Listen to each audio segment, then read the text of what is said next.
Hello beautiful people. तो आज हम लोग एक बहुत सुंदर स्टोरी सुन रहे हैं जो हेल्थ के बारे में है और अपनी एग्जाम्स को पोस्टपोन करने के बारे में है। अगेन ये स्टोरी ज़ेबा फातिमा मैम की है। मैं एक ही पर्सन को रिपीट कर रही हूँ क्योंकि मैंने किसी से वादा किया था कि मैं ये स्टोरी एग्जाम वाली शेयर करूँगी। ओके सो ज़ेबा मैम का एटीट्यूड जो है लॉ ऑफ अट्रैक्शन को समझने का, उसे फॉलो करने का, वो मुझे बहुत अच्छा लगता है बिकॉज दैट्स द ट्रू वे। और मुझे ऐसा लगता है कि मैं भी ऐसे ही सोचती हूँ, यानी हमारी सोच बहुत मिलती जुलती है, हमारा अप्रोच बहुत मिलता जुलता है, इसीलिए ये स्टोरीज मुझे बहुत इफेक्टिव और पावरफुल लगती है। सो हुआ यूं कि ज़ेबा मैम जो है वो यूपीएससी की एस्पिरेंट्स हैं।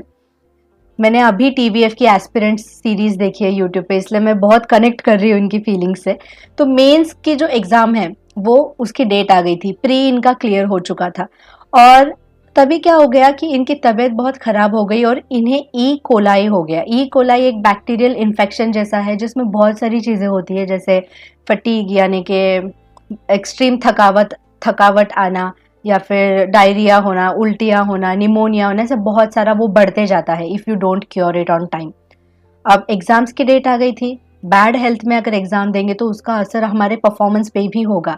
तो ज़ेबा मैम ने डिसाइड किया था कि अब मैं इस डिसीज को तो निकालूंगी ही, लेकिन अपनी मेंस की जो एग्जाम है उसको भी पोस्टपोन करवाऊंगी। तो ज़ेबा मैम डॉक्टर के केबिन के बाहर रिपोर्ट्स अपने हाथ में लेकर बैठे थे। उनका नंबर आने वाला था अंदर जाने के लिए। थोड़े टाइम के लिए तो वो अपसेट हुए कि अरे ये क्या हो गया, इतने अच्छे से मैंने प्रिपेयर किया था, एग्ज़ाम भी अभी इसी कंडीशन में देनी होगी। लेकिन फिर उन्हें रियलाइज़ हुआ कि नहीं, मेरे अंदर पावर है और ये मेरी रिस्पॉन्सिबिलिटी है कि अपने आप को मुझे हेल्दी करवाना है। इफ़ यू डिसाइड कि मुझे हेल्दी होना है तो ऑटोमेटिकली हेल्दी थॉट्स ही आपके मन में आने लगेंगे। इफ़ यू डिसाइड कि मैं तो बीमार ही हूँ तो बीमार वाले थॉट्स हमारे मन में आने लगेंगे। हेल्दी होने के लिए पहले हेल्दी सोचना होता है, हेल्दी होने की जिम्मेदारी लेनी पड़ती है और ज़ेबा मैम ने वो जिम्मेदारी ली। तो डॉक्टर के केबिन के बाहर ज़ेबा मैम अनजाने में ही अपनी रिपोर्ट्स पर लिख रहे थे कि मेरा इम्यून सिस्टम बहुत स्ट्रांग है, यानी रोग प्रतिकारक शक्ति बहुत स्ट्रांग है, थैंक यू। मेरी बहुत सुंदर हेल्थ है, मैं बहुत हेल्दी हूँ, उसके लिए थैंक यू। मैं सक्सेसफुल हूँ, मैं ब्लेस्ड हूँ, मैं ग्रेटफुल हूँ। ये सारी चीज़ें जो भी उनके मन में आ रही थी वो रिपोर्ट्स पर लिखते जा रही थी। और फिर उनका नंबर आ गया, डॉक्टर से मिलने के लिए वो गई। और ज़ेबा मैम को याद नहीं था कि उन्होंने ये सब लिखा है, ये सब मतलब अनजाने में हो रहा था। तो डॉक्टर ने कहा कि तुम्हारा जो इम्यून सिस्टम है वो इमोशनली बहुत स्ट्रांग है। तो ज़ेबा मैम ने पूछा कैसे? तो डॉक्टर ने ज़ेबा मैम की रिपोर्ट ही उनको दिखाई और कहा कि पेशेंट्स जो है वो इंजेक्शन से या दवाइयों से ठीक नहीं होते कम्प्लीटली। पहले वो अपनी सोच से ठीक होते हैं, फिर वो दवाइयाँ, इंजेक्शंस, ट्रीटमेंट्स उनके ऊपर असर करने लगती है। तो बाहरी हेल्प तो हमारे पास है ही, डॉक्टर्स है, मेडिकल टेक्नोलॉजी है, एडवांस्ड तरीके निकले हैं आजकल हर बीमारी को सॉल्व करने के। लेकिन पेशेंट अगर यहाँ से और यहाँ से रिस्पॉन्ड नहीं कर रहा है, हेल्प नहीं कर रहा है डॉक्टर्स को, तो वो कंप्लीटली और जल्दी ठीक नहीं हो पाएगा। तो जल्दी ठीक होना है हेल्दी थॉट्स, मेडिसिन आपके ऊपर काम करें ऐसा चाहिए, हेल्दी थॉट्स। डॉक्टर ने कहा कि तुमने रिपोर्ट को देखा और सारी नेगेटिविटी को इग्नोर करके तुमने पॉजिटिव वर्ड्स लिखे उसके ऊपर। ये सारी चीजें दिखाती हैं कि तुम अपनी प्रॉब्लम को कितने अच्छे तरीके से डील करती हो अपने लाइफ में।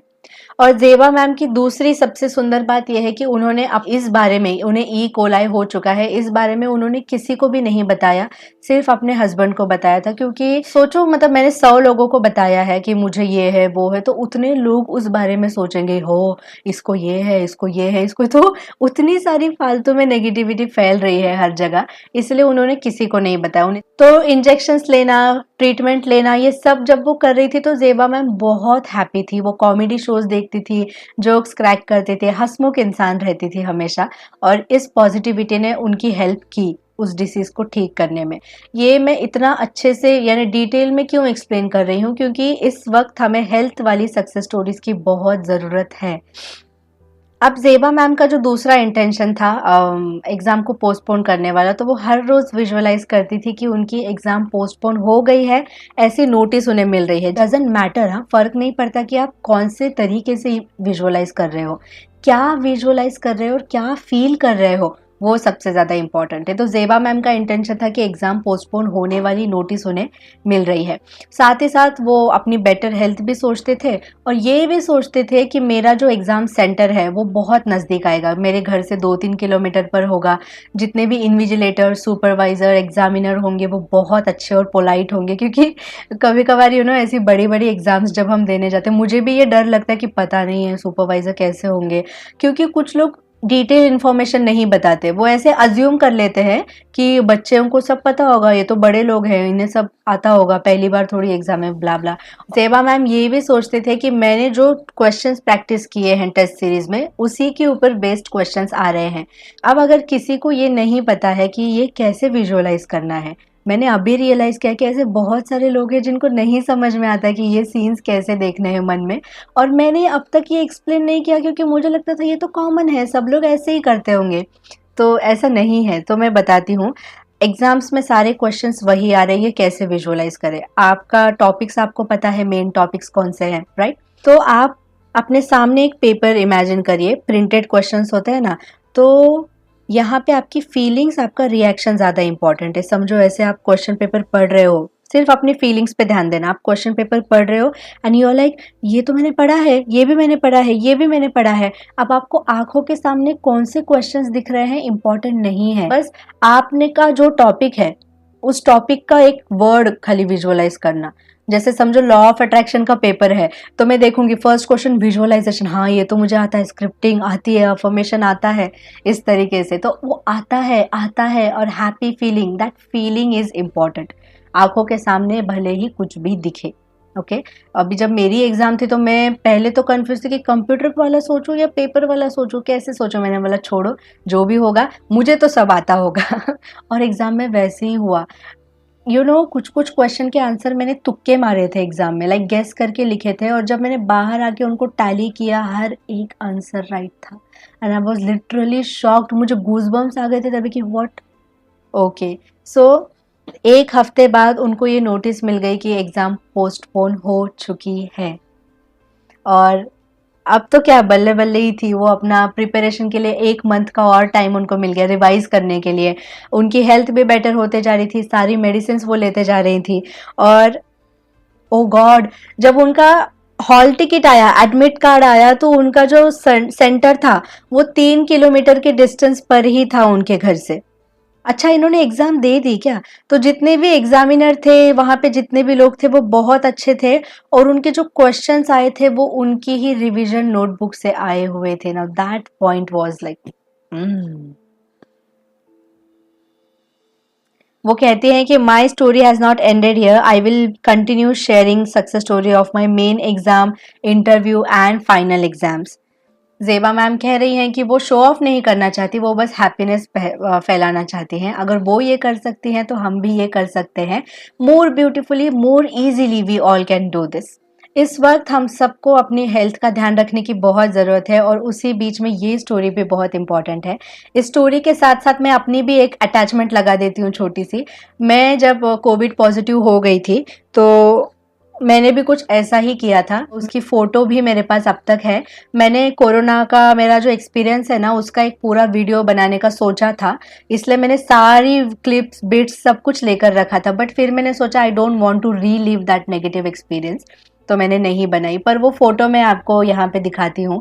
मैंने अपनी मेडिसिन पर लिखा था कि ये मेडिसिन मेरे लिए बहुत सुंदर तरीके से काम कर रही हैं, और मैं प्यार से उन मेडिसिन को खाती थी। और मैं वैसे भी तो हैप्पी रहती थी वहाँ पे, बुक्स वगैरह लेके गई थी, थैंक गॉड बुक्स लेके गई थी, हेडफोन लेकर गई थी म्यूजिक सुनने के लिए, तो म्यूजिक, बुक्स, फिर अच्छे से दवाई वगैरह खाना, मम्मी का ध्यान, मतलब मैं तो बीमार थी पर मैं मम्मी को ध्यान में रख रही थी, तो मैं हेल्दी ही रह रही थी mentally.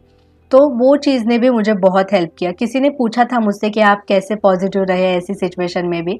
Honestly I don't know कि मैंने कोशिश की या मैं ऑलरेडी पॉजिटिव थी, पता नहीं, बट मैंने नेगेटिविटी फील नहीं की। लेकिन हाँ, मेरी मम्मी के लिए मुझे डर ज़रूर लगा था, बिकॉज उनकी कंडीशन बहुत ही ख़राब होते जा रही थी। और है ना, एक पॉइंट ऐसा आता है, हमें लगता है कि मैं तो रह रही हूँ पॉजिटिव, लेकिन कुछ हो गया गलत तो मैं क्या करूँ, ऐसा एक सिचुएशन आ जाती है मन में।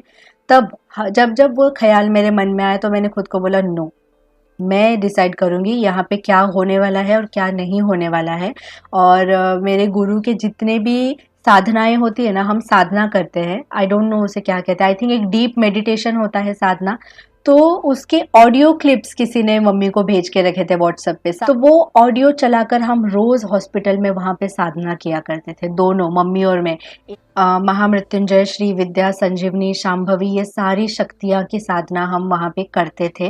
That I think helped us a lot. और जब मैं वहाँ पे थी तो मैं अपने साथ पूरी बिल्डिंग, जितनी भी क्वारंटाइन थे लोग वहाँ पे, 2000 से ज़्यादा लोग थे, उन सभी के लिए भी मैं प्रे करती थी कि एज अ फैमिली हम सब यहाँ से निकल कर बाहर सेफली चले जाए।